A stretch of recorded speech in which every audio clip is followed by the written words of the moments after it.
அஸ்ஸலாமு அலைக்கும். நான் உங்கள் ஷிஃபா குக்கிங்லேருந்து பேசுகிறேன். இன்றைக்கி நம்ம என்ன ரெசிபி பார்க்க போகிறோம்னா, கோதுமை மாவு வச்சு ஒரு சூப்பரான ஸ்நாக்ஸ் ரெசிபி தான். இது வெளியில் நல்லா கிறிஸ்பியாகவும் உள்ள சாஃப்டாகவும் இருக்கும். வாங்க எப்படி செய்கிறதுன்னு பார்க்கலாம். ஒரு மிக்ஸி ஜாரில் 1/2 கப் சர்க்கரை, 4 ஏலக்காய் சேர்த்துருக்கேன். இதில் ஒரு ஸ்பூன் சோம்பு சேர்த்துக்கிறேன். ஒரு முட்டையும் இதில் உடச்சி ஊற்றிக்கிறேன். இப்போ இது எல்லாத்தையும் நைஸாக அரைச்சிக்கலாம். அரைச்சதை ஒரு பவுலில் சேர்த்துக்கிறேன்.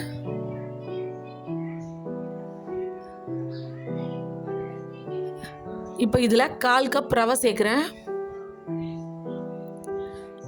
அதோட ஒரு 1/4 ஸ்பூன் பேக்கிங் சோடா, அதாவது ஆப்ப சோடா, அதோட ஒரு 1/4 ஸ்பூன் உப்பு சேர்த்துருக்கேன். இப்போ இது எல்லாத்தையும் நல்லா மிக்ஸ் பண்ணி விட்டுறலாம்.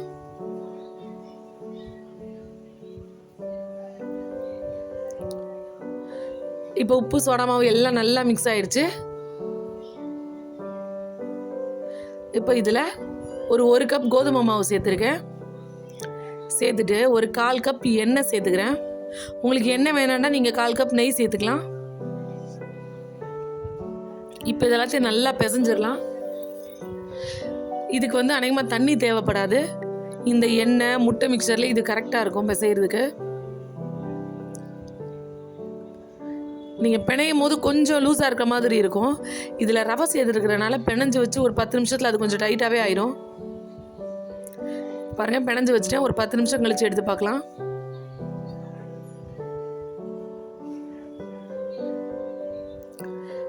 இப்போ பாருங்கள், ஒரு 10 நிமிஷம் கழித்து கொஞ்சம் டைட் ஆயிடுச்சு பாருங்கள். இப்போ மறுபடியும் இதை கொஞ்சம் பிசைஞ்சு விட்டுக்கிறேன். இந்த மாவு கொஞ்சம் கையில் ஒட்டுற மாதிரி தான் இருக்கும் நமக்கு. ஏன்னா இதில் சர்க்கரை சேர்த்துருக்கோம் இல்லையா, அதனால கொஞ்சம் கையில் ஒட்டுற மாதிரி தான் இருக்கும். இதை இந்த மாதிரி ஒரு பிளேட்டில் போட்டு இந்த மாதிரி ரவுண்ட் ஷேப்பில் நல்லா உருட்டிக்கோங்க நீளமாக.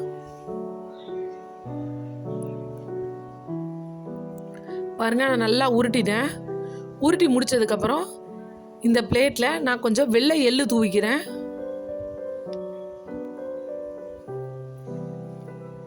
நல்லா கொஞ்சம் நிறையாவே போட்டுக்கோங்க.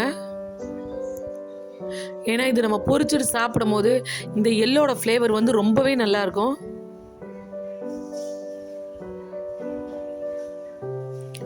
இப்போ அந்த மாவை அப்படி இது மேலே நல்லா ரோல் பண்ணி விட்டுருங்க. அந்த எள்ளு எல்லாமே இது மேலே ஒட்டிக்கும். பார்த்தீங்களா, எந்தெந்த பக்கம்லாம் எள்ளு இருக்கோ அந்த பக்கம்லாம் வச்சு ஒரு ரோல் பண்ணி எடுத்தீங்கன்னா எல்லாமே நல்லா மேலே ஒட்டிடும். இந்த மாதிரி டைட்டாக 2 ரோல் பண்ணிக்கோங்க. பாருங்கள், சூப்பராக ஒட்டிருச்சு. இப்போ நம்ம கட் பண்ண ஆரம்பிக்கலாம். உங்களுக்கு என்ன ஷேப் வேணுமோ அப்படி கட் பண்ணிக்கோங்க. ரவுண்டாக கூட கட் பண்ணலாம். நான் கொஞ்சம் கிராஸாக தான் கட் பண்ண போகிறேன். பாருங்கள், இந்த அளவுக்கு ஒரு 1/2 இன்ச் அளவுக்கு ஒரு ஸ்லைஸாக நான் கட் பண்ணிக்கிறேன்.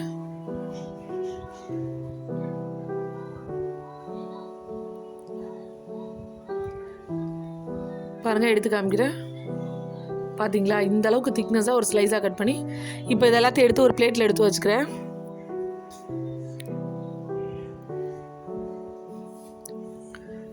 இதே மாதிரி நம்ம ஸ்லைஸ் எல்லாத்தையும் கட் பண்ணி வச்சுக்கலாம்.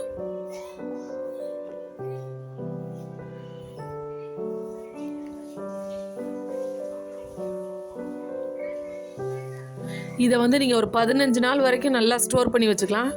கெட்டு போகாது.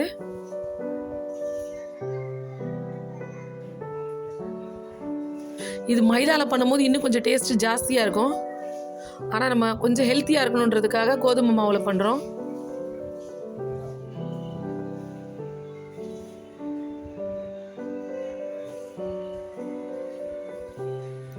இங்கே நான் ஒரு கடாயில் எண்ணெய் காய வச்சுருக்கேன். எண்ணெய் ரொம்ப காயக்கூடாது. சும்மா இந்த அளவுக்கு மீடியம் ஹீட் வந்தால் போதும். இப்போ நம்ம வச்சுருக்க ஸ்லைஸ் எல்லாத்தையும் எடுத்து உள்ளே போட்டுடலாம். பாருங்கள், எந்த அளவுக்கு மீடியம் லோ ஃப்ளேமாக இருக்குன்னு.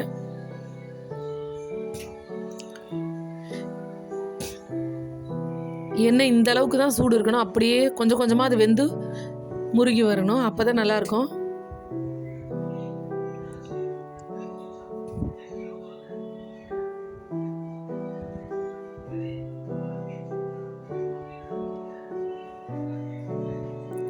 ஒரு பக்கம் நல்லா வெந்ததுக்கப்புறம் இன்னொரு பக்கம் திருப்பி விடுங்க.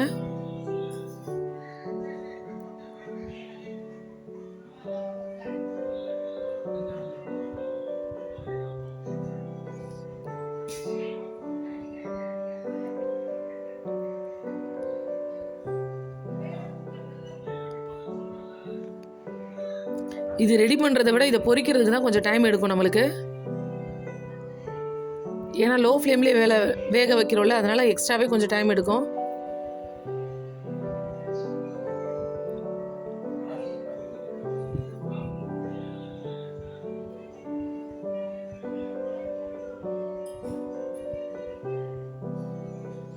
பாருங்கள், இப்போ நல்லா வெந்து கலர் வந்துருச்சு. பார்த்தா தெரியுதா உங்களுக்கு?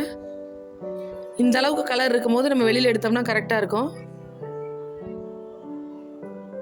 பாருங்கள், அவ்வளோதான், சூப்பராக நம்மளோட ரெசிபி ரெடி ஆயிடுச்சு.